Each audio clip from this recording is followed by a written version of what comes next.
لا حول ولا قوة إلا بالله العلي العظيم. أعوذ بالله من الشيطان الرجيم. بسم الله الرحمن الرحيم. الحمد لله الذي لا يبلغ مدحته القائلون ولا يحصي نعماءه العادون ولا يؤدي حقه المجتهدون. الذي لا يدركه بعد الهمم ولا يناله غوث الفتن. الذي ليس لصفته حد محدود ولا نعت موجود ولا وقت محدود ولا أجل ممدود. فطر الخلائق بقدرته ونشر الرياح برحمته ووتدا بالصخور ميدان أرضه. الصلاة والسلام والتحية والإكرام على محبوب رب المشرقين والمغربين مولانا ومولى الكونين جد الحسن والحسين بالقاسم محمد.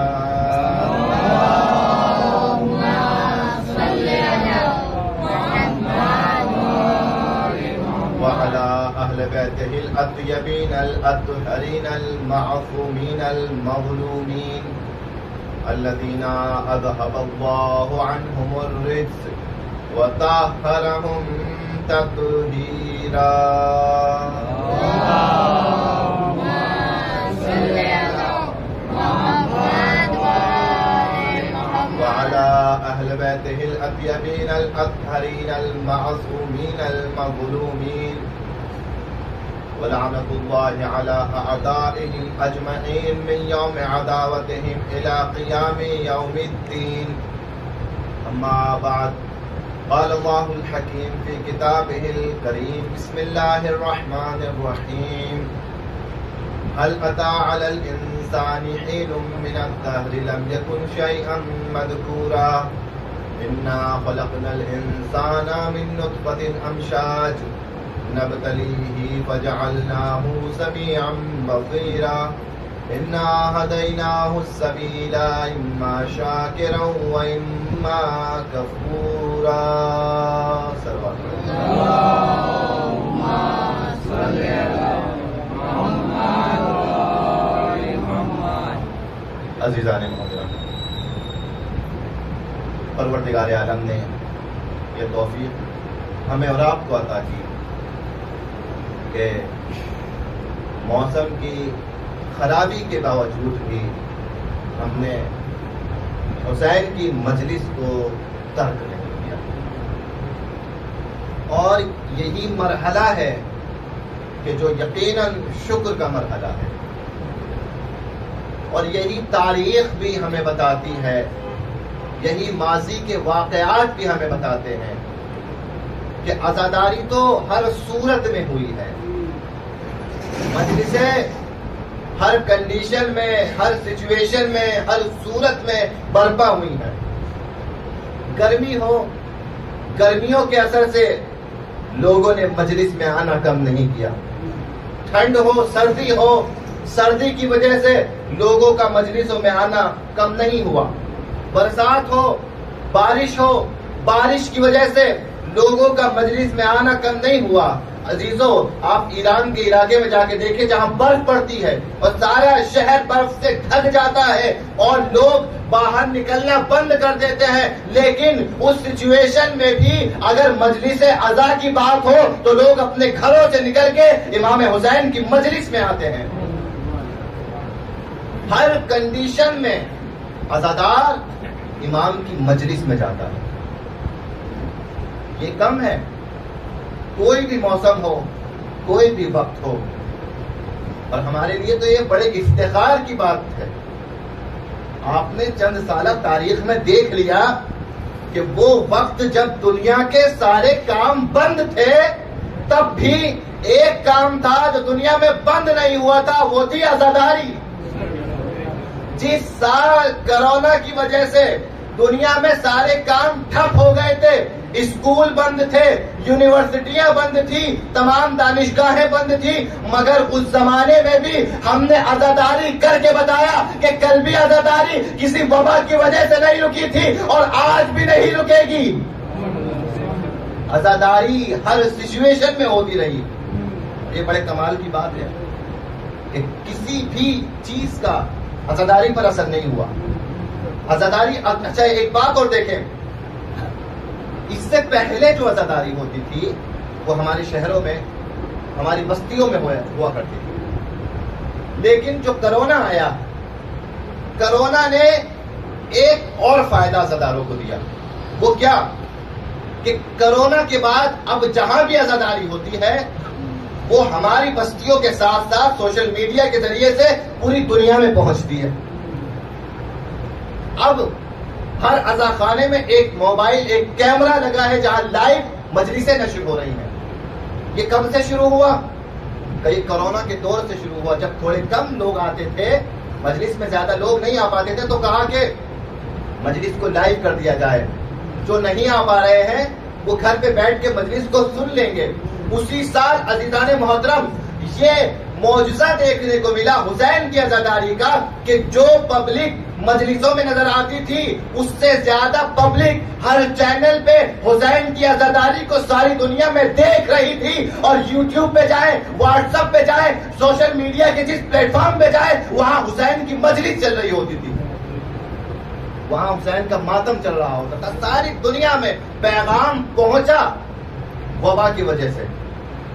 ہونا تو یہ چاہیے تھا کہ رک جاتا، اور لیکن اور زیادہ پہنچا دنیا میں پیغام۔ تو عزاداری تو معجزہ ہے، عزاداری رک نہیں سکتی، کیونکہ اس میں اہل بیت کا ذکر ہے، اور یہی اہل بیت کا ذکر ہے کہ جو ہماری زندگی میں ہمیں بقا پہنچاتا ہے، ہماری زندگی میں ہمیں حوصلہ دیتا ہے، آگے بڑھنے کی طاقت و قوت دیتا ہے۔ ہم کبھی بھی اہل بیت کے ذکر سے نہیں رک سکتے۔ قرآن مجید کی یہ چند آیتیں جو میں تلاوت کر رہا ہوں آپ کی خدمت میں، اللہ تعالی الانسان حین من الدہر لم یکن شیئا مذکورا، انسان پر ایسا وقت بھی تھا کہ جب یہ انسان قابل ذکر نہیں تھا۔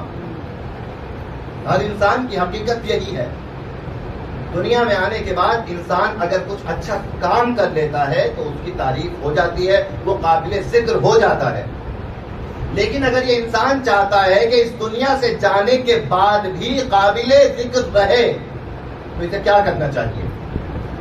ہر انسان دنیا سے جانے کے بعد قابل ذکر نہیں ہوتا، مگر وہ انسان اس دنیا سے جانے کے بعد بھی قابل ذکر ہوتے ہیں کہ جو سچے علی کے غلام بن جاتے ہیں، جو علی کے غلام بن جاتے ہیں، جن کے دل میں علی کی محبت پائی جاتی ہے، جو اہل بیت کے سچے اور پکے خادم بن جاتے ہیں، وہ دنیا سے چلے جاتے ہیں مگر ان کا ذکر باقی رہتا ہے۔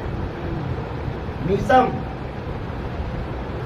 دنیا سے چلے گئے، شہید ہو گئے، مگر آج بھی علی کے چاہنے والوں کی فہرست بنائی جائے تو جناب میثم کا نام سر فہرست آتا ہے۔ قمبر چلے گئے، مالک اشتر چلے گئے، مگر آج بھی ان کا ذکر لوگوں کے درمیان زندہ ہے۔ کیوں؟ کیونکہ انہوں نے علی کی محبت کا حق ادا کیا۔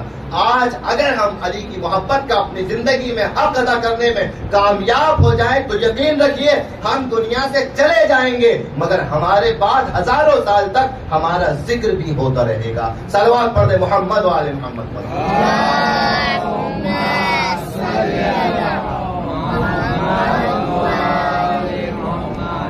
دنیا میں عزیزان محترم آج کل جو ماحول چل رہا ہے، میں ایک پیغام دینا چاہتا ہوں آپ سب کے لیے، اور یہ پیغام ہر اس انسان کے لیے، تمام عزاداروں کے لیے کہ جن کے پاس یہ مجلس سوشل میڈیا کے ذریعے سے جا رہی ہے۔ آج دنیا اسلام پر حملہ آور ہے، طرح طرح سے اسلام کو بدنام کرنے کی کوششیں کی جا رہی ہیں، جگہ جگہ پروپیگنڈے ہو رہے ہیں تاکہ اسلام کو بدنام کیا جا سکے۔ ابھی حالیہ جو نیوز چل رہی ہے سوشل میڈیا میں انٹرنیشنل لیول پہ، وہ کیا ہے کہ سویڈن جیسے ملک میں قرآن مجید کو جلایا گیا، مسجد کے سامنے جلایا گیا۔ یہ بہت بڑی توہین ہے قرآن مجید کی، اور ایسے ہی نہیں جلایا گیا، باقاعدہ وہاں کی عدالت نے اس جلانے والے کو پرمیشن دی کہ جائیں آپ اس قرآن مجید کو جلا سکتے ہیں. عدالت کی پرمیشن کے ساتھ جلایا گیا. پوری دنیا میں مسلمان احتجاج کر رہے ہیں, پروٹیسٹ کر رہے ہیں, اپنا احتجاج درج کرائیں, قرآن مجید سے محبت کا اظہار کریں. جس طریقے سے بھی ہو سکتا ہے ہمیں قرآن مجید سے محبت کا اظہار کرنا ہے, اور سب سے بہترین طریقہ قرآن مجید کی محبت سے اظہار کرنے کا یہ ہے کہ ہم اپنی زندگی میں قرآن مجید کو شامل کر لیں. سب سے بہترین طریقہ یہ ہے. اگر آپ سوشل میڈیا استعمال کرتے ہیں تو اس کے ذریعے سے ضرور ایک پوسٹ کے ذریعے سے اظہار کریں کہ ہم اس عمل کی مذمت کرتے ہیں, اور تاریخ کو بھی اپنے سامنے رکھے. قرآن مجید پروردگار عالم کی کتاب ہے, ایسی کتاب ہے کہ جس میں کوئی شک کی گنجائش نہیں. قرآن مجید کے بارے میں خود قرآن مجید نے کہا بسم اللہ الرحمن الرحیم الف لام میم ذالک الکتاب لا ریب فیہ ھدی للمتقین. یہ وہ کتاب ہے کہ جس میں کسی شک کی گنجائش نہیں ہے, اور یہ متقین کے لیے ہدایت ہے. قرآن مجید متقین کے لیے ہدایت بن کر آئی ہے. عزیزان محترم, آج ہمارا کیا حال ہے؟ ہم نے قرآن مجید کو ترک کر دیا ہے, ہم نے قرآن مجید کے ساتھ میں وفا نہیں کی. یہی وجہ ہے کہ آج دنیا قرآن مجید کی توہین کر رہی ہے. اصل میں وجہ کیا ہے؟ اصل میں وجہ یہ ہے کہ جب ہمیں اپنے بچوں کو ڈاکٹر بنانا ہوتا ہے تو ڈاکٹری کی کتابیں پڑھاتے ہیں, وکیل بنانا ہوتا ہے تو وکالت کی کتابیں پڑھاتے ہیں, سائنٹسٹ بنانا ہوتا ہے تو سائنس کی کتابیں پڑھاتے ہیں. یہی ہے نا کہ اگر آپ اپنے بچے کو ڈاکٹر بنانا چاہتے ہیں تو ڈاکٹری کی کتابیں پڑھائیے, وکیل بنانا چاہتے ہیں تو وکالت کی کتابیں پڑھائیے. لیکن اگر آپ اپنے بچے کو سچا مسلمان بنانا چاہتے ہیں تو قرآن کی تعلیم دیجیے. اگر قرآن کی تعلیم نہیں دی تو سچا مسلمان بننا ممکن نہیں ہے. اگر ہم اپنے بچوں کو سچا مسلمان بنانا چاہتے ہیں تو قرآن کی تعلیم دیں, اور اگر اپنے بچوں کو سچا علی والا بنانا چاہتے ہیں تو نہج البلاغہ کی تعلیم دیں. اور یقیناً اگر قرآن کی تعلیم اور نہج البلاغہ کی تعلیم ہمارے بچوں میں پہنچ گئی تو پھر یہ ہمارے بچے ہوں گے اور ان کی زندگی قرآنی زندگی ہوگی. ایک صلوات پڑھ دیں محمد و آل محمد پر.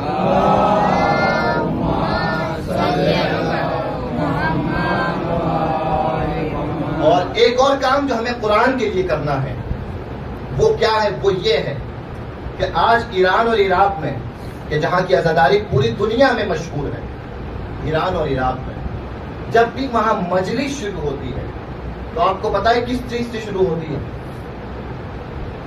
جب بھی وہاں مجلس شروع ہوتی ہے تو قرآن کی تلاوت سے شروع ہوتی ہے. چاہے ایران میں آپ جائیں, آپ کو پروردگار زیارت نصیب فرمائے ایران کی, عراق کی تمام روضہ مقدسات کی.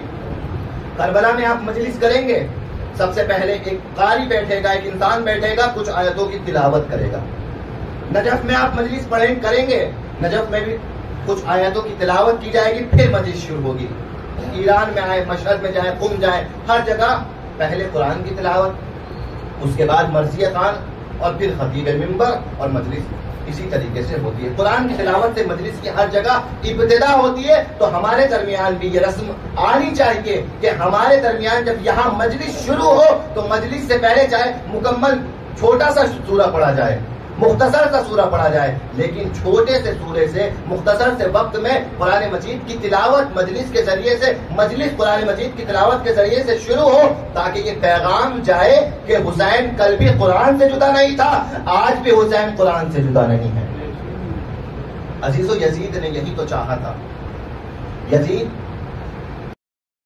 چاہتا تھا, قرآن کو مٹانا چاہتا تھا, اسلام کو مٹانا چاہتا تھا. تین چیزوں کو یزید مٹانا چاہتا تھا اور اپنی ساری طاقتیں لگا دی کہ ان تین چیزوں کو مٹا سکے یزید. مگر جب امام حسین کا سر کٹا اور نو کے نیزہ پہ سر آیا ہے تو کیا کیا امام حسین نے؟ قرآن مجید کی تلاوت کی ہے. اور یہ ایک ایسا واحد معجزہ ہے کہ جو امام حسین کے علاوہ کسی معصوم کی زندگی میں نہیں ملتا. کوئی معصوم شہید ہونے کے بعد میں نہیں بولا, کسی نے شہادت کے بعد کلام نہیں کیا حسین علیہ السلام کے علاوہ.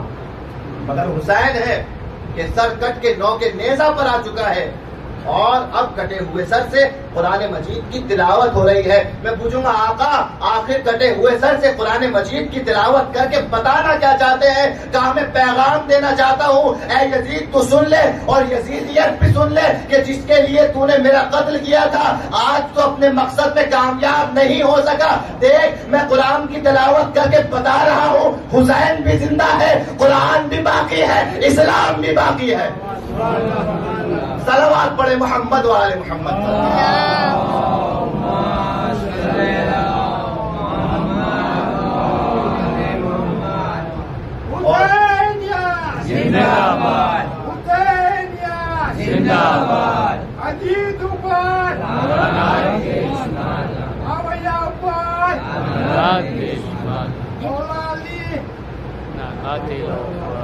قرآن کی توہین کرنا یقیناً دنیا کے تمام ملکوں کی عدالتوں میں جرم ہونا چاہیے اور سخت جرم ہونا چاہیے, کیونکہ یہ مقدس کتاب ہے اور کیونکہ یہ انسان کے جذبات, مسلمانوں کے جذبات قرآن کریم سے جڑے ہوئے ہیں. پہلی بات یہ. دوسری بات یہ کہ عزیزان محترم ہم کچھ نہیں بولیں گے, ہم تو خاموش ہیں. 1400 سال سے ستم ہو رہا ہے, ظلم ہو رہا ہے اور ہم خاموش ہیں. لیکن جب خدا جواب دیتا ہے نا تو وہ ایسا جواب دیتا ہے کہ انسان نہ اس کی دنیا باقی رہتی ہے اور نہ آخرت باقی رہتی ہے. آیا تھا قرآن مجید کے خلاف ہندوستان سے آواز اٹھانے کے لیے, ٹی وی چینل پر بیٹھ کے ڈیبیٹ کی, قرآن مجید کے خلاف فضا بنائی, 26 آیتیں قرآن مجید میں غلط ہے انہیں نکالا جانا چاہیے, قرآن کے خلاف زبان کھلی. لوگ کہہ رہے تھے مولانا آپ جواب دیں, احتجاج کریں. یہ کیا کہہ رہا ہے وسیم رضوی؟ قرآن کے خلاف بیان دے رہا ہے, شیعہ ہو کر قرآن کے خلاف بیان دے رہا ہے. ہم نے کہا ہمیں جو اپنا فرض ادا کرنا ہے وہ فرض ادا کریں گے, لیکن یقین رکھیے کہ خدا بھی اس کا جواب دے گا. اور پروردگار عالم نے کیسا جواب دیا کہ آج دنیا میں منہ دکھانے کے قابل نہیں ہے, منہ دکھانے کے قابل نہیں رہا دنیا میں. دنیا بھی برباد ہو گئی, آخرت بھی برباد ہو گئی. اہل بیت اطہار علیہ السلام کے خلاف اور قرآن کے خلاف دنیا میں کسی بھی زمانے میں اگر کوئی آیا ہے تو اس کی دنیا بھی برباد ہوئی ہے اور آخرت بھی برباد ہوئی ہے. ایک صلوات پڑھ دے محمد والے محمد.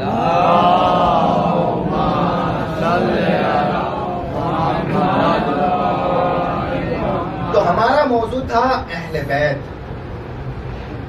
اہل بیت چادر کے نیچے ہے, 5 افراد ہیں اور پروردگار عالم نے اہتمام یہ کیا ہے کہ رسول خدا ہر فرد کی فضیلت کو بتا رہے ہیں.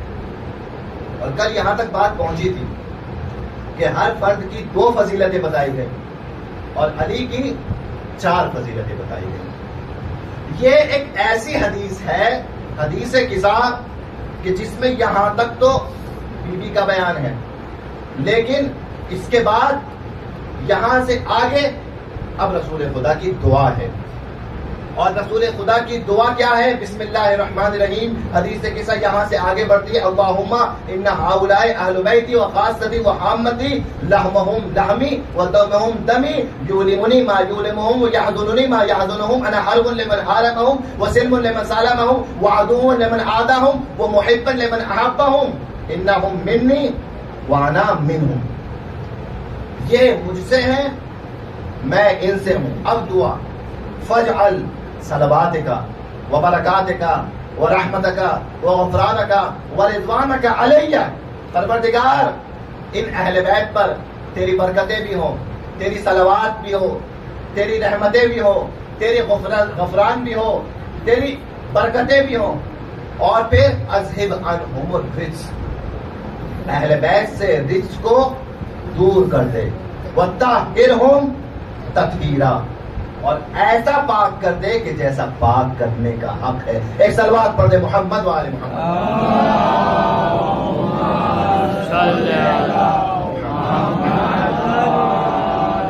ادھر رسول خدا نے دعا فرمائی, اور یہ ہمارا اعتقاد ہے، ہمارا عقیدہ ہے، اور سب کا عقیدہ یہی ہونا چاہیے کہ رسول خدا کی دعا پروردگار عالم کبھی رد نہیں کرتا ہے۔ ادھر رسول خدا کی دعا تمام ہوئی تھی، فقال اللہ عز وجل، بی بی فاطمہ زہرا فرما رہی ہے نا، حدیث قصہ کون فرما رہا ہے؟ بی بی فاطمہ فرما رہی ہے۔ بی بی کہتی ہے ادھر میرے بابا نے دعا کی، فقال اللہ عز وجل، اور آسمان پر پروردگار عالم نے فرمایا، اور کیا فرمایا؟ یا ملائکتی ویا سکان السماواتی۔ پہلی بات تو میں یہ پوچھوں گا، یہ بتائیں کہ فاطمہ زہرا سلام اللہ علیہا زمین پر بیٹھی ہیں یا آسمان میں ہے؟ کہاں ہے بی بی فاطمہ زہرا؟ کہاں؟ زمین میں ہے۔ باتیں کہاں کی بتا رہی ہیں؟ آسمان کی بتا رہی ہیں۔ کیا کہہ رہی ہیں؟ کہ جیسے ہی دعا ہوئی پروردگار عالم نے فرمایا۔ میں کہوں گا بی بی آپ تو زمین پر موجود ہیں، آپ تو فرش پہ موجود ہیں، مگر یہ فرش پہ موجود ہونے کے باوجود عرش کی باتیں فاطمہ کیسے بتا رہی ہیں؟ تو جواب ملے گا کہ تمہیں نہیں پتا یہ ایسی ہستیاں ہیں کہ ہوتی زمین پر ہے مگر انہیں آسمانوں کی بھی خبر ہوا کرتی ہے۔ یہ فاطمہ ظاہراً زمین پہ ہے مگر یہ اپنی نگاہ سے دیکھ رہی ہے کہ پروردگار آسمان پر کیا فرما رہا ہے، اور فرما رہا ہے، دیکھ بھی رہی ہے اور سن بھی رہی ہے اور پھر بتا بھی رہی ہے۔ کیا کہا؟ کیا پروردگار عالم نے کہا سنو، فاطمہ بتا رہی ہے کہ آسمان پر کیا ہو رہا ہے۔ آپ نے سنا ہوگا نا کہ مولا علی نے کیا فرمایا؟ سلونی سلونی، جو پوچھنا ہے مجھ سے پوچھ لو، کیونکہ میں زمین کے راستوں سے زیادہ آسمان کے راستوں کو جانتا ہوں۔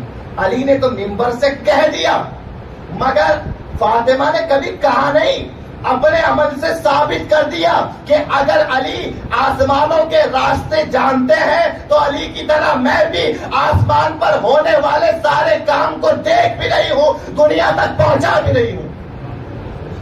جیسے علی آسمانوں کے راستے سے واقف ہے ویسے ہی فاطمہ آسمان سے واقف ہے کہ آسمان پر اس وقت کیا ہو رہا ہے۔ جیسے ہی بی بی فاطمہ نے کہا فقال اللہ عز وجل، پروردگار عالم نے آواز دی، بلایا، یا ملائکتی، اے میرے ملائکہ، ویا سکان السماواتی، اور آسمانوں پر بسنے والوں، بلا رہا ہے پروردگار۔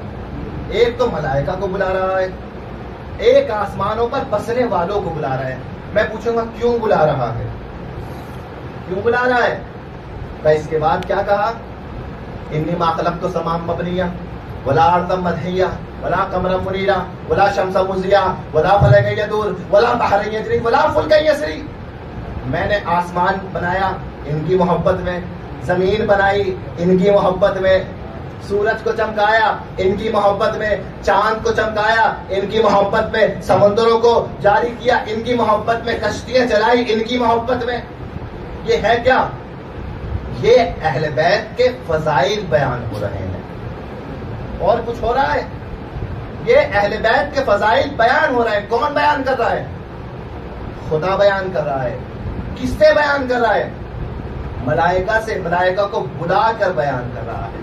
تو عزیزان محترم، آج اگر کوئی یہ کہے کہ مجلسوں میں اہل بیت کے فضائل بیان کرنا یہ کس نے کہا ہے، کیوں بیان کرتے ہو، تو جواب دے سکتے ہیں کہ جس نے سب سے پہلے لوگوں کو اکٹھا کر کے، اپنی مخلوق کو اکٹھا کر کے اہل بیت کے فضائل بیان کیے وہ کوئی اور نہیں تھا، ہمارا اور آپ کا پروردگار تھا۔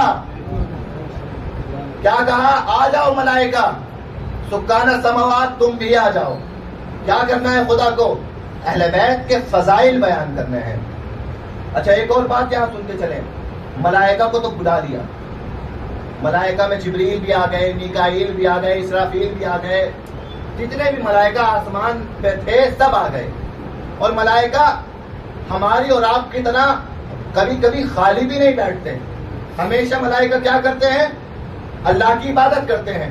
جو سجدہ کرتا ہے وہ کئی سالوں تک سجدے میں رہتا ہے، جو رکوع کرتا ہے وہ کئی سالوں تک رکوع میں رہتا ہے، جو قیام میں ہوتا ہے کئی سالوں تک قیام میں رہتا ہے۔ تو جب پروردگار نے کہا ہوگا ملائکہ آ جاؤ تو کیا ہوا ہوگا؟ اللہ کی اطاعت میں سجدہ کرنے والے نے سجدہ چھوڑا ہوگا، رکوع کرنے والے نے رکوع چھوڑا ہوگا، نماز پڑھنے والے نے نماز چھوڑی ہوگی۔ کیوں چھوڑ رہے ہو؟ کہ جس کی اطاعت میں نماز پڑھ رہے تھے اسی کی اطاعت میں چھوڑ رہے ہیں، کیونکہ اس نے پکارا ہے۔ اب میں کہوں گا پروردگار اپنی عبادتیں کیوں چھڑوا رہا ہے؟ یہ تو معصوم ملائکہ تیری عبادت کیا کرتے تھے، کہ میں یہی بتانا چاہتا ہوں نمازیں بھی میری عبادت ہے، اہل بیت کا ذکر کرنا بھی میری عبادت ہے۔ کل یہ نہ کہنا فقط نمازیں پڑھنا عبادت ہے، فقط نماز پڑھو نماز پڑھو نماز پڑھو، جیسے نماز پڑھنا عبادت ہے ذکر اہل بیت بھی عبادت ہے، اور فقط انسانوں کے لیے نہیں ملائکہ کے لیے بھی عبادت ہے۔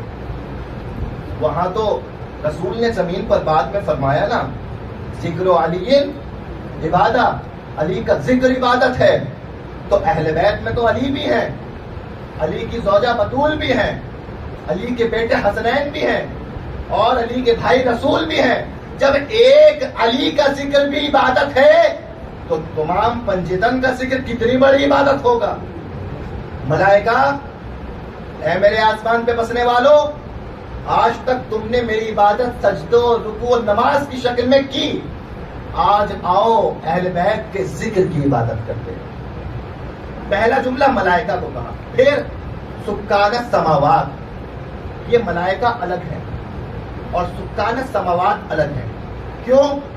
ملائکہ کا مطلب ہے اللہ کے فرشتے، اور سکان السماوات کا مطلب ہے آسمانوں پر رہنے والے۔ تو اگر سکان السماوات بھی فرشتے ہوتے تو دوبارہ کیوں بلا رہا ہے؟ فرشتوں کو تو ملائکہ کہہ کر بلا لیا، پتا چلا ملائکہ کے علاوہ بھی آسمان پر کچھ لوگ ہیں۔ کہا کہ کون کون ہے؟ کہا کہ جناب عیسیٰ بھی آسمان پر ہیں، جناب خضر بھی زندہ ہے، جناب ادریس بھی آسمان پر ہے، اور جتنے انبیاء پہلے اس دنیا سے چلے گئے سب آسمانوں پر ہیں، سب آسمان پر۔ معراج پر گئے تھے جب رسول خدا، تو معراج پر کیا ہوا تھا؟ سارے انبیاء سے ملاقات ہوئی رسول کی۔ جناب موسیٰ سے ملاقات بھی ہوئی، روایت میں کہ جناب موسیٰ سے تو کئی مرتبہ ملاقات ہوئی۔ تو پتہ یہ چلا کہ فقط ملائکہ کو نہیں بلایا گیا، بلکہ سکان السماوات کہہ کر پروردگار عالم نے ملائکہ کے علاوہ جتنے پیغمبران ثابت تھے سب کو جمع کر لیا۔ اے آدم تم بھی آ جاؤ، اے نوح تم بھی آ جاؤ، ابراہیم تم بھی آ جاؤ۔ سارے ملائکہ اکٹھے ہو گئے، سارے انبیاء اکٹھے ہو گئے، اور سارے ملائکہ اور انبیاء نے اکٹھے ہو کر اہل بیت کا ذکر کیا، سارے سکان السماوات، اور پھر اہل بیت کا ذکر ہوا۔ اور کون ذکر کر رہا ہے؟ پروردگار، انی ما خلقت السماء مبنیہ ولا ارضا مدحیہ ولا قمرا منیرا ولا شمس مضیہ ولا فلکا یدور ولا بحر یجری ولا فلک یسری۔ یہ چیزیں بتائیں کہ زمین ان کی محبت میں، آسمان ان کی محبت میں، چاند و سورج ان کی محبت میں، ستارے ان کی محبت میں، دریا ان کی محبت میں، تمام چیزیں پیدا ہوئی ان کی محبت میں۔ اب سوال کیا جبریل نے، فقال الامین جبرائیل، اور جبریل نے سوال کر دیا، یا رب ومن تحت الکسا، اے میرے پروردگار اب اتنا بھی بتا دے کہ چادر کے نیچے کون ہے۔ قسم خدا کی پوری حدیث قصہ سمجھ میں آ جاتی ہے، مگر جبریل کا سوال سمجھ میں نہیں آتا۔ کیوں نہیں سمجھ میں آتا؟ کہا جبریل تو وہ فرشتہ ہے کہ جو سب کو پہچانتا ہے، علی کے پاس جاتا ہے کیونکہ علی استاد جبریل ہے، فاطمہ کے پاس جاتا ہے کیوں؟ فاطمہ کی چکی چلانی ہے، حسنین کے پاس جاتا ہے کیوں؟ جھولا جھلاتا ہے، رسول کے پاس جاتا ہے کیوں؟ خدا کی وحی پہنچانی ہوتی ہے، سب کے پاس جاتا ہے۔ مگر پھر بھی آج کیا کہہ رہے ہیں پروردگار سے؟ پروردگار ومن تحت الکسا، چادر کے نیچے کون ہے؟ یہ سوال کیوں کر رہے ہو جبریل؟ کئی جواب ہو سکتے ہیں اس کے، علماء نے کئی جواب دیے۔ ایک جواب یہ دیا گیا، شاید جبریل یہ کہنا چاہتے ہو کہ مجھے تو پتا ہے چادر کے نیچے کون ہے، میں سوال کروں گا پروردگار بتائے گا تو سارے انبیاء کو بھی پتا لگ جائے گا، سارے ملائکہ کو بھی پتا لگ جائے گا۔ مجھے پتا ہے مگر ان کو بھی پتا لگ جائے کہ چادر کے نیچے کون ہے۔ اور کیا وجہ ہو سکتی ہے پوچھنے کی؟ کا ایک اور وجہ ہو سکتی ہے پوچھنے کی، وہ کیا کہ جب جب بھی جبریل زمین پر جاتے تھے تو کسی ایک سے روبرو ہوتے تھے، ایک سے ملاقات کرتے تھے، واپس آ جاتے تھے، مگر آج یہ 5 نور اکٹھے ہوئے، اور جب یہ 5 نور اکٹھے ہوئے تو جب کہیں نور زیادہ ہو جاتا ہے نا تو آنکھوں سے صحیح سے نظر نہیں آتا کہ نور کے اس طرف کیا ہے، تو جبریل بتانا چاہتے ہو کہ جب ایک نور کے سامنے جاتا تھا تو پہچان لیتا تھا، آج 5 نور جمع ہو گئے، جبریل کو بھی نظر نہیں آ رہا چادر کے نیچے کون ہے۔ یا رب ومن تحت الکساء، چادر کے نیچے کون ہے میرے پروردگار؟ اور اب پروردگار عالم نے فرمایا ہم اہل بیت النبوہ ومعادن الرسالہ، یہ جو چادر کے نیچے ہیں یہ نبوت کے اہل بیت ہیں، یہ رسالت کی کان ہے۔ اور آخری جو جملہ فرمایا پروردگار عالم نے، یہ خدا کا آخری جملہ، ہم فاطمہ کو و ابوہا و بعلہا و بنوہا، کون ہے؟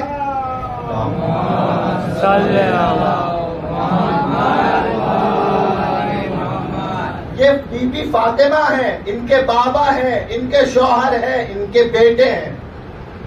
ایسے خدا نے پہچان کرائی ہے اہل بیت اطہار کی، چادر کے نیچے یہ ہے۔ بہت جلدی بہت ساری باتوں کو چھوڑتے ہوئے، کیونکہ آج مجھے اس حدیث قصہ کو اختتام پر پہنچانا ہے۔ بی بی کے نام کے ذریعے سے معرفی کرائی گئی۔ اور بھی طریقہ ہو سکتا تھا کہ پروردگار کہہ دیتا یہ محمد مصطفیٰ ہیں، ان کی بیٹی ہیں، ان کے داماد ہیں، ان کے نوازے ہیں، یا پھر کہہ دیتا یہ علی ہیں، علی کے بھائی رسول ہیں، علی کی زوجہ بطول ہے، اور علی کے بیٹے حسن و حسین ہیں۔ مگر ابتدا کس سے ہوئی؟ فاطمہ سے ہوئی۔ فاطمہ کا نام لیا گیا، باقی سب سے رشتہ داریاں بتائی گئی، باقی کسی کا نام نہیں لیا گیا، نام فقط فاطمہ کا لیا گیا۔ میں کہوں گا پروردگار عالم اس بزم میں رسول خدا بھی موجود ہیں، اس بزم میں علی بھی موجود ہیں، رسول کے ذریعے سے پہچان کرا دے، علی کے ذریعے سے پہچان کرا دے، مگر نہ رسول کے ذریعے سے پہچان کراتا ہے، نہ علی کے ذریعے سے پہچان کراتا ہے۔ فاطمہ کے ذریعے سے پہچان کرانے کی کیا وجہ ہے؟ شاید پروردگار جواب دے کہ تمہیں پتا نہیں ہے کہ فاطمہ چادر کے نیچے مرکزی حیثیت رکھتی ہے، اور علماء جواب دیتے ہیں کہ شاید فاطمہ سے پہچان کرانے کی ایک وجہ یہ رہی ہو کہ زمین پر اہل بیت کو رسول کے ذریعے سے پہچانا جاتا ہے، آسمان پر بطول کے ذریعے سے پہچانا جاتا ہے۔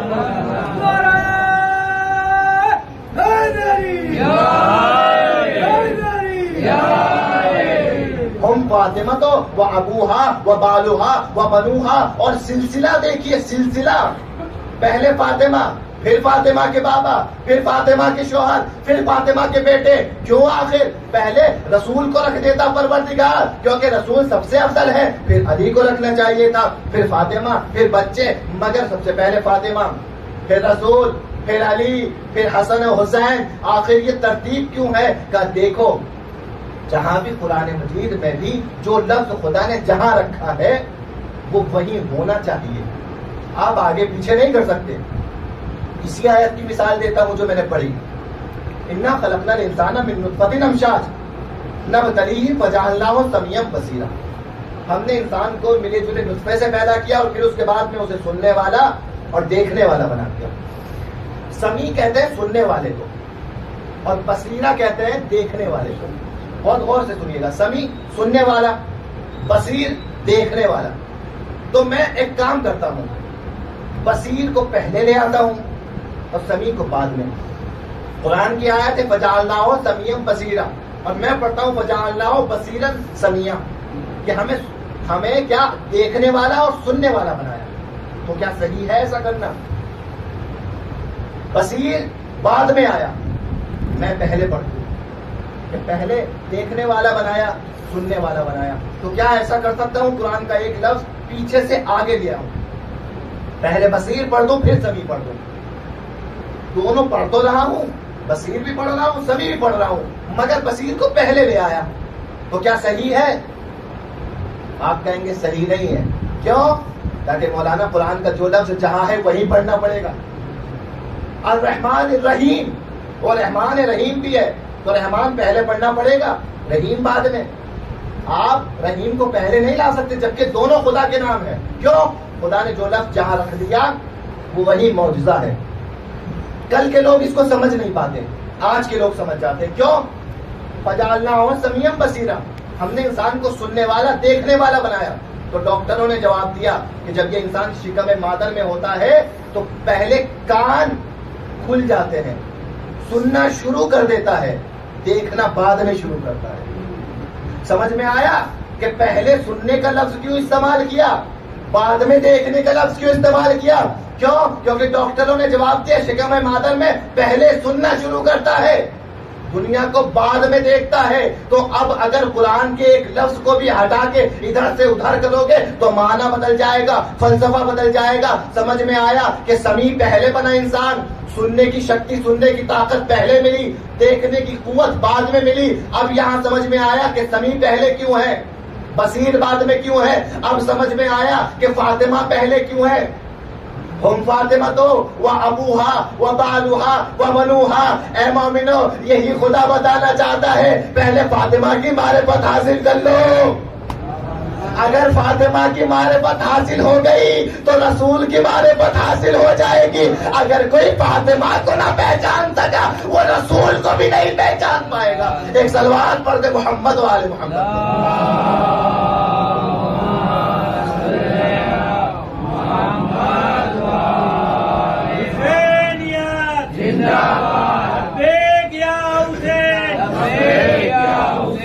پہلے فاطمہ کی معرفت حاصل کرو، پھر رسول کی معرفت حاصل کرو۔ اور جب فاطمہ اور رسول دونوں کی معرفت حاصل ہو جائے پھر وبعدها، پھر علی کی معرفت حاصل کرو۔ یعنی علی تک پہنچنا ہے فاطمہ اور رسول کے ذریعے سے پہنچنا ہے۔ وبنوہا، اور پھر ان کے بچوں کی معرفت۔ یہاں تک بات آ گئی۔ اب اس سے آگے خدا نے اپنی بات کو روک دیا اور جبریل نے اپنی بات کو شروع کیا۔ اب جبریل کو موقع مل گیا بولنے کا۔ کیوں؟ عزیزو ایک اور نقطہ ہے، اگر سوال نہ کرتا جبریل تو جبریل کو بولنے کا بھی موقع نہ ملتا۔ جبریل شاید سوال اسی لیے کر رہا ہے کہ کم سے کم سوال کے ذریعے سے حدیث قصہ میں مجھے بولنے کا موقع مل جائے، اور جب سوال کر لیا تو اب بولنے کا بھی موقع مل گیا۔ اتاذنوا لی ان اہبط الی الارض لأکون معہم سادسا، اجازت ہے تیری میرے خدا کہ زمین پر جاؤں اور کیا کہوں؟ زمین پر جانے کے بعد میں ان 5 لوگوں میں چھٹا میں بن جاؤں، زمین پر جا کے چھٹا میں بن جاؤں۔ خدا نے بھی اجازت دے دی، جبریل چلا تھا۔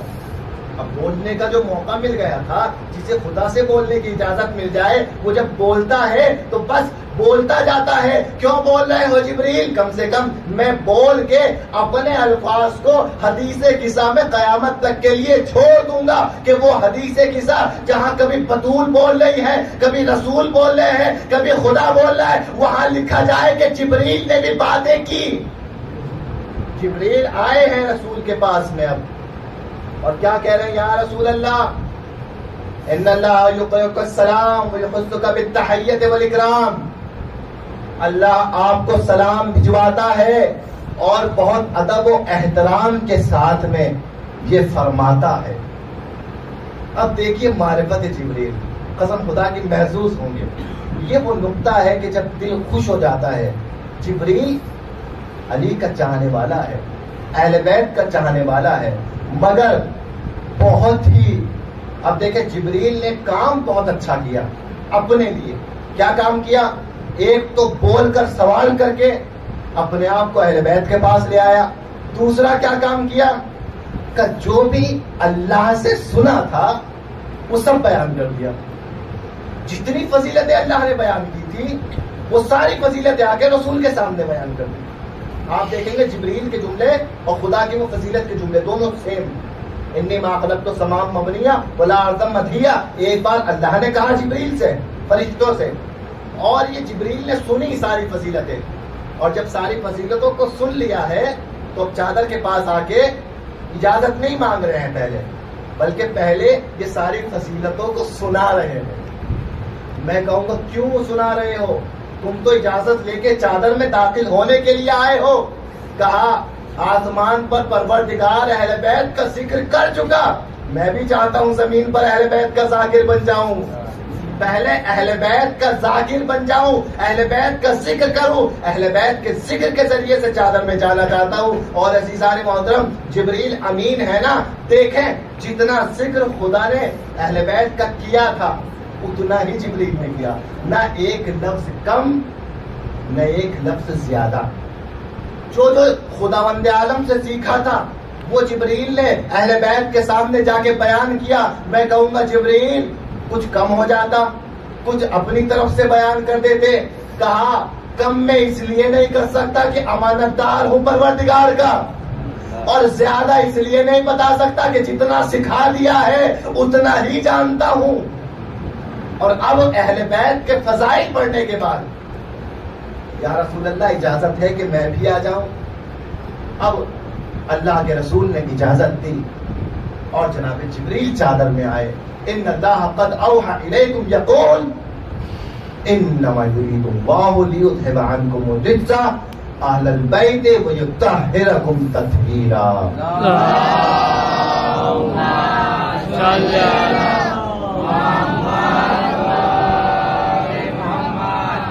اصل میں مقصد حدیث قصہ کا یہی آیت تھی کہ جو خدا کو نازل کرنی تھی، اور اسی مقصد کے تحت پہلے اہل بیت کو جمع کیا گیا چادر کے اندر، ان کی فضیلتوں کو بتایا گیا، پھر یہ آیت نازل کی گئی تاکہ پتہ لگے کہ یہ آیت کس کی شان میں ہے.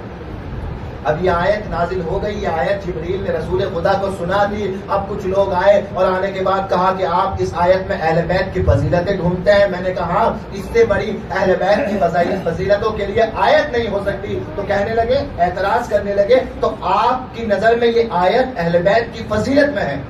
میں نے کہا، کہتے ہماری نظر میں نہیں ہے. کہا کیسے؟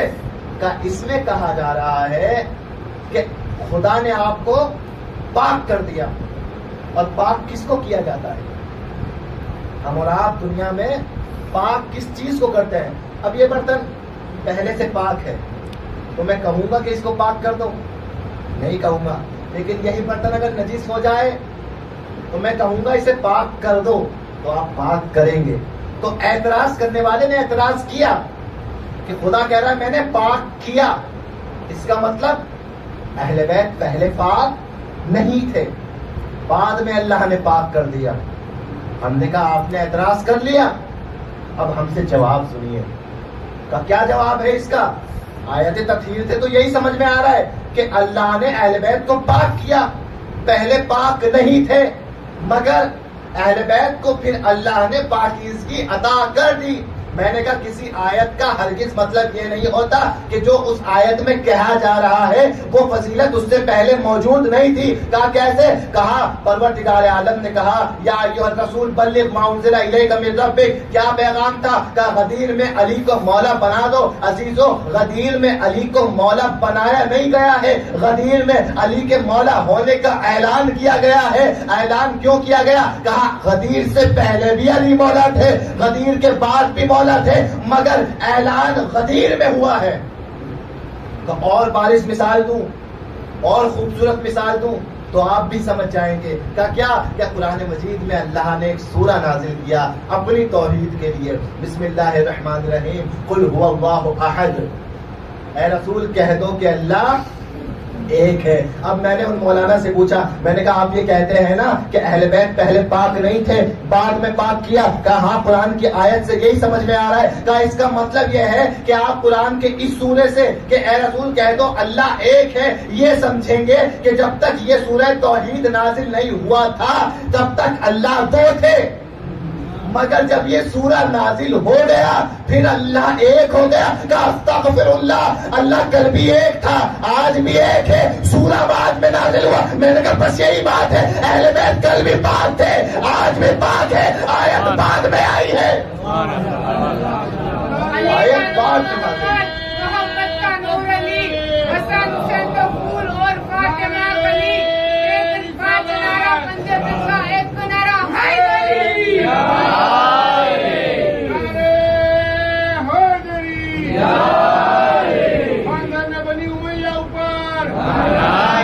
اہل بیت کل بھی پاک تھے،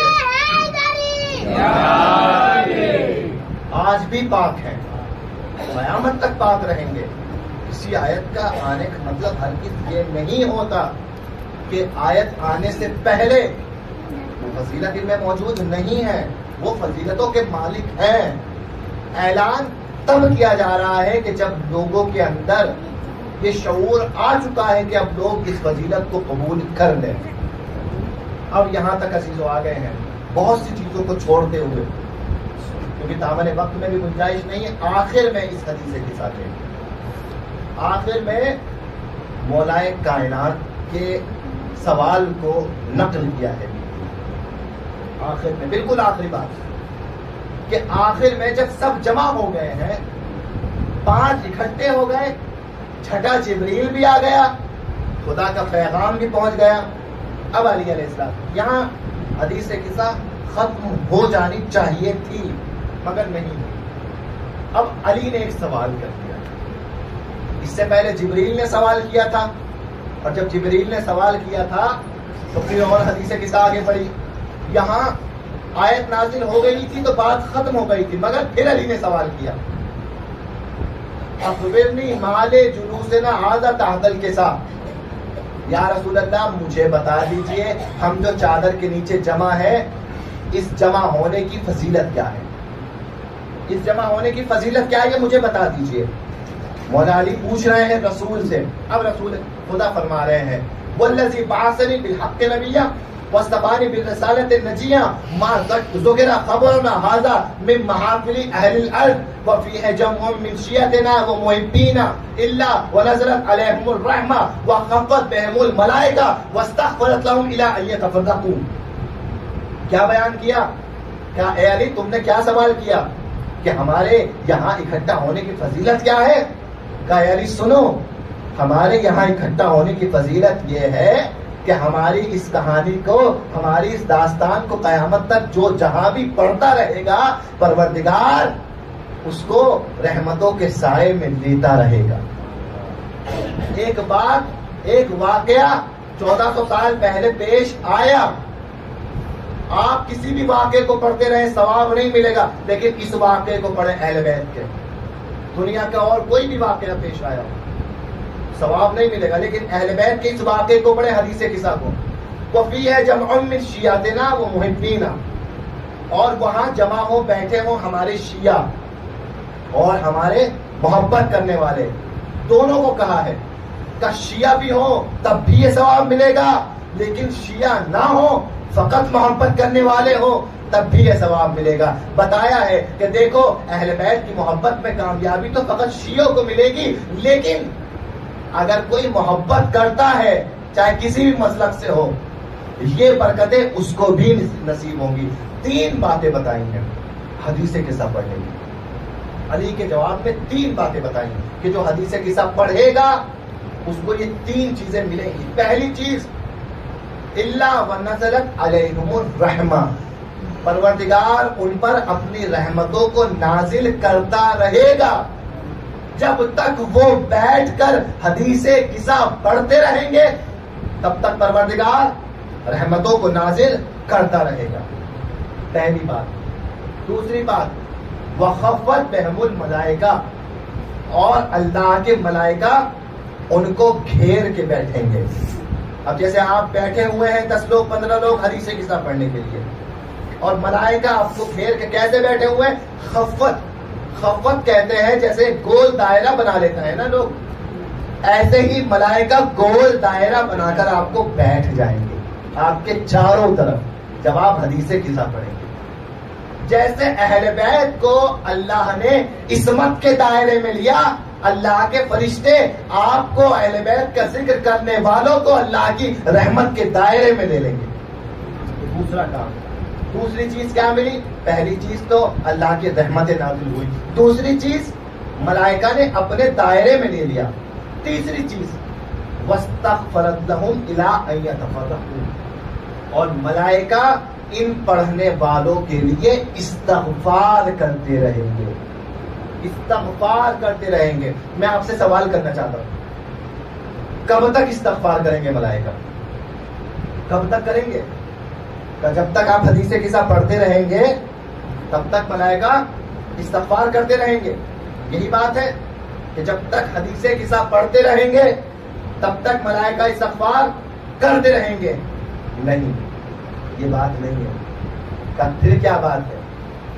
اِلَىٰ أَن يَتَفَرَّقُوا، جب تک آپ ایک دوسرے سے جدا نہیں ہو جاتے تب تک استغفار کرتے رہیں گے. اس کا مطلب کیا ہے؟ آپ نے حدیث قصہ پڑھی، حدیث قصہ ختم ہو گئی، مگر آپ بیٹھے ہوئے ہیں، خاموش بیٹھے ہیں، مگر ملائکہ اب بھی آپ کے لیے استغفار کر رہے ہیں.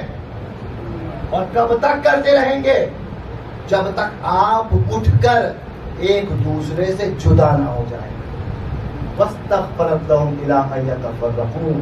اور آخر میں مولا علی نے ایک جملہ کہا کہ هَذَا فَازُوا وَسُعِدُوا فِي الدُّنْيَا وَالْآخِرَةِ وَرَبِّ الْكَعْبَةِ. یقیناً یہ ہمارے شیعوں کی دنیا میں بھی کامیابی ہو گئی، آخرت میں بھی کامیابی ہو گئی.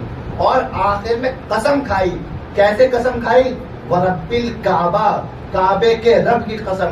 عزیزان محترم، مولا کی زندگی میں یہ جو قسم ہے نا، کعبے کے رب کی قسم، یہ بہت کم ہمیں دیکھنے کو ملتی ہے. کعبے کے رب کی قسم خیبر فتح کرنے کے بعد بھی نہیں کھائی ہے. کعبے کے رب کی قسم اور کسی مقام پر نہیں کھائی ہے. یا تو یہاں حدیث قصہ کے آخر میں کہا ہے کعبے کے رب کی قسم، یا جب ابن ملجم کی ضربت لگی ہے تب کہا ہے فزت ورب الکعبہ، کامیاب ہو گئے ہم.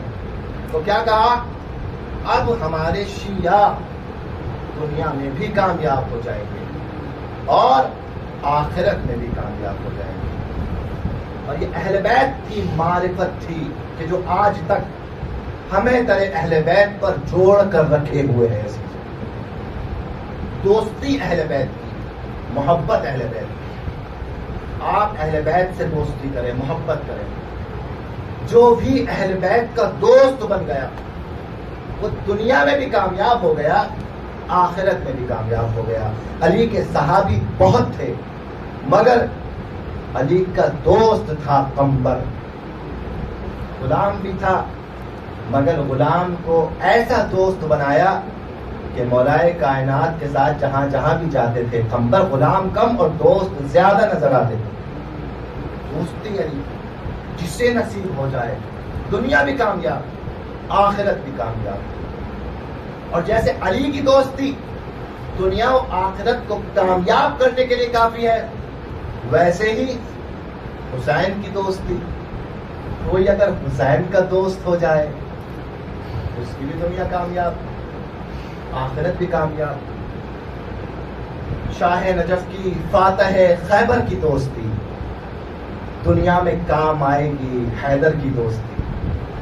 شاہ نجف کی فاتح خیبر کی دوستی دنیا میں کام آئے گی، حیدر کی دوستی. ایسی وفا نبھائی کہ مشہور ہو گئی، ایسی وفا نبھائی کہ مشہور ہو گئی تاریخ میں حبیب سے سرور کی دوستی. مشہور ہو گئی تاریخ میں کہ جب بھی دوستی کی بات آئے تو حبیب ابن مظاہر سے بہتر دوست تاریخ کو نہیں ملے گا. عزیزو، کیا پتا ہم اپنے دوستوں کے ساتھ اپنے دوستی کے حق کو ادا کر پاتے ہیں، نہیں ادا کر پاتے ہیں. مگر جب ہم مشکلوں میں گھرتے ہیں نا تو مشکلوں میں ہمیں اپنا دوست بہت یاد آتا ہے. اگر آپ کا دوست کوئی ہے تو خدا کے لیے اس سے وفا کیجیے گا. سچی دوستی بہت کم لوگوں کو نصیب ہوتی ہے اور مصیبت کے وقت میں اگر کوئی یاد آتا ہے تو دوست یاد آتا ہے. کربلا میں لشکر پہ لشکر آ رہا تھا یزید کا. اسی اثنا میں زینب نے حسین سے کہا کہ اے میرے بھیا حسین، یہ بتائیے کیا آپ کا کوئی نہیں ہے کہ جسے آپ خط لکھ کر بلا لیں؟ اے بھیا، ارے کوئی تو ہوگا. ادھر بہن نے یاد دلایا، بھیا کو اپنے بچپن کا دوست حبیب یاد آ گیا. اے میری بہن زینب، ارے لاؤ قلم اور کاغذ لاؤ، میں اپنے دوست کو بلانا چاہتا ہوں۔ عزیزوں، حسین نے خط لکھا، بڑا مظلوم ہے میرا مولا حسین۔ یہ خط حسین ابن علی کی طرف سے حبیب ابن مظاہر کے لیے۔ اے حبیب، ارے تمہیں معلوم نہیں ہے تمہارا بچپن کا دوست کربلا کے میدان میں درگہ آدم میں کھل چکا ہے۔ اے حبیب، اگر بچپن کے دوست کی نصرت کرنا چاہتے ہو تو تاخیر نہ کرنا۔ اے حبیب، ارے جلدی کربلا میں چلے آؤ، حسین تمہارا انتظار کر رہا ہے۔ خدا آپ کو کوئی غم نہ دے سوائے غم مظلوم کربلا کے۔ کربلا سے یہ حبیب کو خط کوفے میں پہنچا۔ روایت کہتی ہے حبیب دسترخوان پہ تھے، جیسے ہی امام کا خط ملا، حسین کا خط ملا نا، تو فوراً کھانا چھوڑ کر کھڑے ہو گئے، اور کھانا چھوڑ کر کھڑے ہونے کے بعد میں نامہ بر سے خط کو لیا، اپنے سینے سے لگایا، آنکھوں سے لگایا۔ عزیز حسین کا خط تھا نا، پہلے سینے سے لگایا پھر آنکھوں سے لگایا۔ میں کہوں گا حبیب، اللہ اللہ تمہاری معرفت، ارے نامہ بر معلوم نہیں کون ہے، کون خط کو لے کے آیا ہے، مگر تمہیں پتا لگانا یہ حسین کی تحریر ہے، تو آپ نے سینے سے لگایا، آپ نے آنکھوں سے لگایا۔ یہ ایسے ہی معصوم کی تحریر کا احترام کرنا چاہتا ہے، مگر ایک اور تحریر تھی معصوم کی جو فاطمہ دربار میں لے کے گئی تھی۔ ہونا تو یہ چاہیے تھا رسول کی تحریر کو سینے سے لگایا جاتا، مگر فاطمہ جب تحریر دکھاتی ہے، تحریر کے ٹکڑے ٹکڑے کیے جاتے۔ اے بابا، ارے آپ کی تحریر۔ عزیز و حبیب ابن مظاہر نے حسین کے خط کو پڑھا، آماد کی، سفر اختیار کی، اپنے غلام کے حوالے رہوار کیا۔ اے میرے غلام، جاؤ اس رہوار کو لے کے دروازہ کوفہ پر کھڑا ہونا اور میرا انتظار کرنا۔ ادھر غلام رہوار کو لے کے چلا گیا، حبیب ابن مظاہر کا انتظار کرنے لگا، مگر حبیب کو آنے میں ذرا دیر ہو گئی۔ حبیب جب تاخیر سے پہنچے تو حبیب نے کیا سنا کہ غلام ہے جو سواری کے کان میں، گھوڑے کے کان میں گفتگو کر رہا ہے۔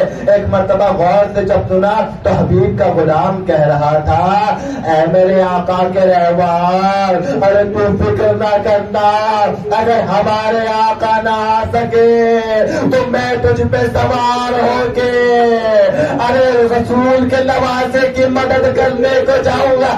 حبیب کی آنکھوں میں آنسو آ گئے۔ ہائے غربت حسین، ہائے مصیبت حسین۔ عزیزو، کربلا کی زمین پہ جب بھی کوئی آتا تھا کربلا کی زمین لرزنے لگتی تھی، لشکر پہ لشکر آتے تھے، زمین کربلا کو لرزا ہوتا تھا، مگر زینب نے کہا، اے اماں فضا ذرا دیکھو کون آ رہا ہے۔ کہا آخر کیا احساس ہو رہا ہے؟ کہا جب بھی دشمن آتا ہے تو زمین کربلا پر لرزہ ہوتا ہے، ایسے جوش و ولولے میں دشمن آتے ہیں، مگر اب کوئی آ رہا ہے اور ایسا لگ رہا ہے کہ جیسے بڑے آرام سے اپنے رہوار پہ آ رہا ہے۔ مجھے ایسا لگ رہا ہے کہ کوئی دشمن نہیں ہے، یہ کوئی اپنا آ رہا ہے۔ پھر صدر خیمہ پہ آئی، اے بطول کی شہزادی زینب مبارک ہو۔ ارے حبیب ابن مظاہر آ گئے۔ ایک مرتبہ زینب نے سنا، اے شہزادی کیا کرنا ہے؟ کہا اے اماں فضا، ارے حبیب تک پیغام پہنچا دو۔ اے حبیب، ارے تجھے شہزادی نے سلام کہا ہے۔ پر حبیب تک فضا نے سلام پہنچایا، حبیب نے شہزادی کے سلام کو سنا۔ اب جب سلام کو سنا زمین پر بیٹھ گئے، عزیز و خاک کربلا کو اٹھا کے اپنے سروں پہ ڈالنا شروع کیا اور کہا، ہائے رے سعادت، ارے شہزادیاں ہم غلاموں کو سلام کہلا رہی ہے۔ اے حبیب، اے میرے دوست معاف کرنا، میرے دوست مہمان بن کر آئے ہو، حبیب ہو، دوست ہو، مگر حسین کے پاس اتنا پانی بھی نہیں ہے کہ اپنے مہمان کا استقبال کر سکے۔ عزیز ہو، 10 محرم کا دن آیا، حبیب ابن مظاہر نے اپنی تلوار کو سیکل کیا، میدان میں آئے۔ عزیزوں، میدان میں آنے کے بعد میں حسین ابن علی کی طرف سے جنگ کرنا شروع کی اور ایسے لڑتے جاتے ہیں، یہ بوڑھا شیر ہے حسین کا۔ عزیزوں، حبیب سب سے سر رسیدہ شہید ہے، بوڑھے ہیں مگر جوانوں کی طرح عزم و شجاعت کے ساتھ میں لڑ رہے ہیں۔ کسی نے دھوکے سے حبیب کے اوپر حملہ کیا، اب حبیب سے سنبھلا نہ گیا، گھوڑے سے زمین پر آئے۔ ایک مرتبہ اپنے دوست کی آواز حسین نے سنی۔ عزیزوں، ایک اور غم کا پہلو بتانا چاہتا ہوں۔ یہ غم کے پہلو 2 مرتبہ کربلا میں حسین کے اوپر دیکھنے کو ملے ہیں۔ پہلے کیا کہ عزیزوں، 2 شہید ایسے ہیں کہ جن کے بارے میں حسین نے یہ کہا کہ جب حسین نے ان کی شہادت کی خبر سنی ہے تو شکستہ ہو گئے حسین، شکستہ ہو گئے حسین۔ عزیزوں، پہلی خبر حبیب ابن مظاہر کی تھی۔ روایت کے جملے ہیں، جب حبیب کی شہادت کی خبر سنی حسین نے، حسین کے چہرے پر شکستگی کے آثار نمایاں ہو گئے۔ کیوں نہ ہوتے، بچپن کا دوست حبیب، فقط چہرے پہ آثار شکستگی کے تھے مگر حسین کی کمر جھکی نہیں تھی۔ لیکن جیسے ہی کچھ دیر بعد نہر سے عباس کی آواز آئی، دوسری بار شکستہ ہوئے، اس بار چہرے پر نہیں کمر پہ ہاتھ گیا۔ آئے عباس، ارے تم نے بھی مجھے چھوڑ دیا۔ ہائے میرا حبیب بیمار آ گیا، ہائے عباس بیمار آ گیا، حسین شکستہ ہو گئے۔